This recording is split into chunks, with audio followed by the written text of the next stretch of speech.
உனக்கு ஒன்னு தெரியுமா விஷ்ணு? சொல்லு கண்மணி. இப்பெல்லாம் எனக்கு உன்னோட ஞாபகமா தான் இருக்கு.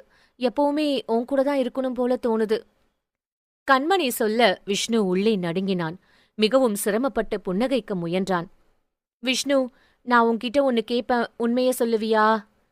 நீ இப்போ நார்மலா இல்ல. அதுக்கு ஒரே ஒரு காரணம் தான் இருக்க முடியும். என்ன காரணம்? நான் யாருன்னு நீ தெரிஞ்சுக்கிட்ட, சரியா? கண்மணி புன்னகை மாறாத முகத்துடன் கேட்க விஷ்ணு அதிர்ச்சியில் உறைந்தான். விஷ்ணு, நான் கேட்டதுக்கு இன்னும் பதில் வரலையே.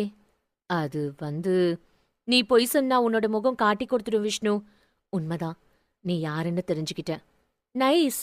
சொன்ன கண்மணி தொடர்ந்தாள். அப்போ உன்கிட்ட நான் ஒன்னு சொல்லணும். என்ன? கொஞ்ச நாள் வாழ்க்கையை நல்லா அனுபவி. பப்புக்கு போ, தண்ணி அடி, நல்லா சாப்பிடு, நல்லா என்ஜாய் பண்ணு. அதுக்கப்புறம் ஒரு நாள் உனக்கு எந்த மாதிரி சாகணும்னு சொல்லு. என்ன?